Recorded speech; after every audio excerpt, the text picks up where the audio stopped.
Alright everyone, we start off today with a Gaza update. They're now saying that 10,000 people have been killed in Gaza as a result of Israel's war in that region. This comes from Palestinian sources though, so there's definitely wiggle room. It could be, actually it could arguably and easily be more. Again, when some of the bodies are completely immolated, it can take time to figure out whose femur that was. So it could be 12,000. It could also be lower. They could be overestimating it for effectively propagandistic purposes. But we'll use the general number. It can be confirmed that it's in the high thousands mark at this point, if not 10,000 or more, which is sad. And again, what I keep warning of, and I always have to give the disclaimer, because as such a polarizing issue, I always have to point out, I'm not Team Israel or Team Palestine. I'm Team people should stop killing each other, and I'm Team America, and I don't believe that America should be involved, particularly. I think we should be optioning a ceasefire. Biden seems to be slow-walking it. Fucking the leftoids are the only ones calling for it, and that's just so that they can sue Israel. So it's a completely partisan shit show at this point for, stateside politics. Here's what I would say. Again, I must reiterate my warning. Israel can justify its strikes on Hamas quite easily. Nobody cares if you kill a Hamas commander. The problem is that the majority of those arguably 10,000 people that are dead are civilians. They're not Hamas members. You may have taken out 1,000 Hamas members. You've killed 9,000 other people, many of which are children, and that doesn't look good. Optically and strategically speaking, there's a reason why Netanyahu the other day softened his language slightly. He said, well, there's not going to be an end to the shelling, but there may be a pause in it. Well, that's a little bit of a half step back now, isn't it? Because before it was, no, fuck you, we're just going to keep bombing until there's nothing left. He's pulled back slightly. I think being the sane man in the room, I suppose, strategically, is like, well, how much longer can we really keep this up? I mean, effectively, Israel is just making a point right now, don't fuck with us. Because they got taken by surprise, allegedly, by Hamas, and for international standing purposes, it makes you look inept, and it's rather difficult to be seen as inept and incapable of self-defense when you are surrounded by countries that largely don't get along well with you, and diplomacy ongoing on some of those fronts, like with Egypt or with Saudi Arabia. It's a dangerous place to be in. So I think that Israel intends to make that point. There's really nothing that anyone else can do about it. It's going to be difficult for, like, the United States. What are we going to do? Step in and declare war on Israel? Possibly causing a nuclear conflict in the process? It's just not going to happen. The East Bloc is hamstrung on doing anything unless it's like Iran gets involved or something like that. They're continuously chattering about it. And meanwhile, the people of Gaza, who are already under stress on a good day, are being crushed effectively underfoot. 10,000 people dead. That's interesting because that's a little bit lopsided compared to the number of Israelis that were killed in the Hamas attacks. Again, some of them being IDF members. Hamas could straight up claim, well, it's no sin if we kill soldiers, right? We're at war. The civilians are they're just collateral damage. There seems to be an awful lot of collateral damage on both sides of that border wall, by the way. I would note that Israel's border wall is pretty beefy. Hamas still managed to paraglide over it somehow. Again, it is odd that the IDF was not immediately aware and could not return fire immediately. It's a little bit of a mystery to which we may never have the answer. So again, I mean, I just say I'm anti-war. I notice a lot of people are like rattling swords, like, no, Israel's totally justified. They were attacked first. Doesn't matter what they do in Gaza.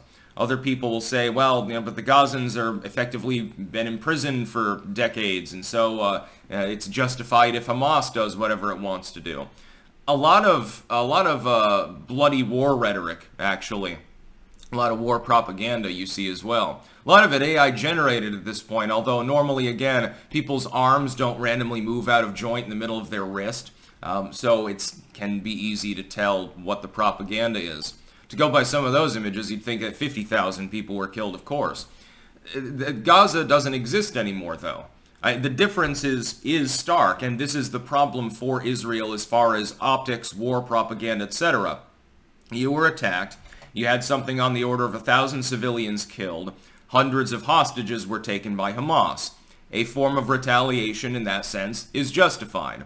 But when the retaliation causes now approaching 10 times as many deaths, as many civilian casualties, well, I mean, you can't even calculate the potentially the loss of death from simply the cutting off of electricity and stuff. More people are going to die in the hospital, etc. Even if the IDF wasn't the cause of that directly, Israel would be the indirect cause of their deaths. You know, a woman was giving birth. Under normal circumstances, she's in a hospital with running water and stuff. Now she's giving birth in the back of a van with, you know, you're hoping a jerry can full of water that was trucked in or something like that. Infant mortality will tend to rise.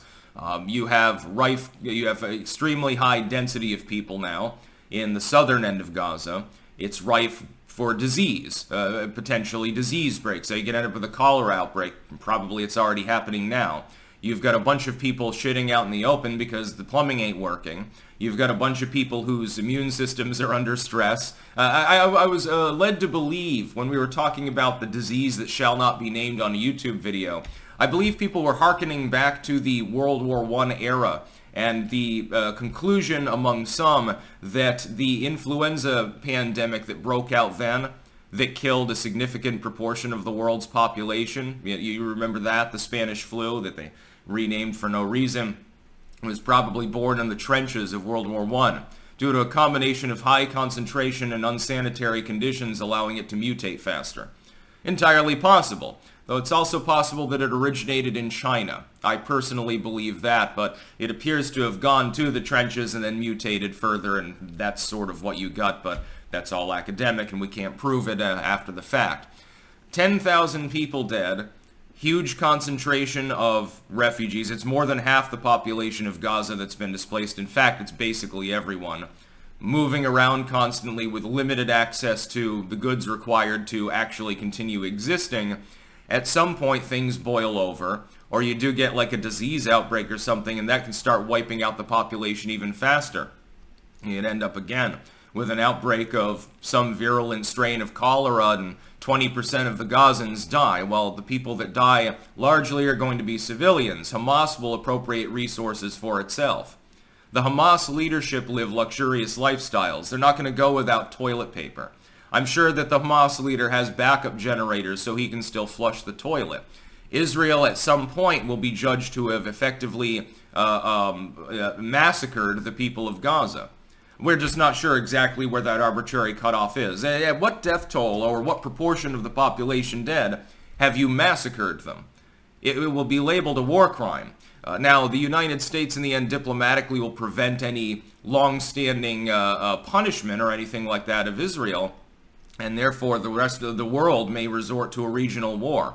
Other countries may lose their patience. Iran already basically has, the Houthi rebels basically have, Hezbollah's involved. The whole area is basically waiting to explode. I don't think people are taking this quite as seriously as they should, by the way, including the Israeli authorities. You're at grave risk of losing the support even of fairly allied or friendly nations. You can't push it too far. At some point, you know, the string breaks. At some point, you've pushed people too far. You've killed too many civilians. When that can be verified by more Western sources, other than like the Palestinian Aid Organization, like the Red Crescent or something, when, you know, you confirm maybe you've killed 15, 20,000 people, at some point it's going to start working its way up the list of massacres on Wikipedia, and it's going to look increasingly bad. Now, people have pointed out, well, it's still justified. They have the right to do whatever they want. Okay, you can. I'm not saying they can't. Clearly, the IDF is capable of occupying most of the Gaza Strip. It's a small area of land. Should they, though? Long term, is it actually even helpful to the Israeli people? Okay, you've made your point. You've killed a bunch of Hamas members and other people, and you've pushed back the rocket fire and mortars and shit from the much of the Gazan border. But you're not going to get rid of Hamas.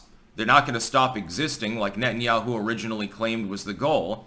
Now you've got mission creep in reverse. Now the mission is, well, you know, we'll cease fire at some point. Just we're going to keep shelling for now. We're going to create a buffer zone and stuff like that. Well, originally it was all gung-ho for war. We're going to knock Hamas on its ass and get rid of them. Now we just want to create a security zone.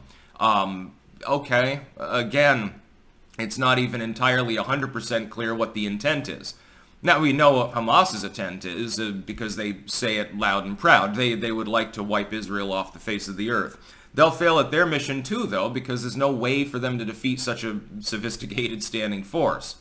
Skirmishes? Yeah, you can win those. Ambushing people, IEDs, stuff like that? Of course. Hamas is really great at killing Israelis, killing IDF members and stuff on both sides of the border, but it's not going to eliminate Israel, so you're going to be neighbors for an extended period of time unless, again, there's some sort of catastrophic regional conflict that leads to one or both parties effectively being nullified from the face of the earth, killing millions of people. So I can just watch with, bated breath as barbarians do barbaric things to one another, because that's really what war is. There's no more gentlemen's wars. When the generals would meet over tea before they marched people to their deaths, was it gentlemanly? Or were there still a bunch of screaming, suffering people on the battlefield bleeding out of all orifices? War is messy, and it can't be avoided. And generally speaking, militaries attempt to limit civilian casualties, but there's literally nothing to be done in this particular instance that can do so, which is the really horrific part. That's about all. Peace out.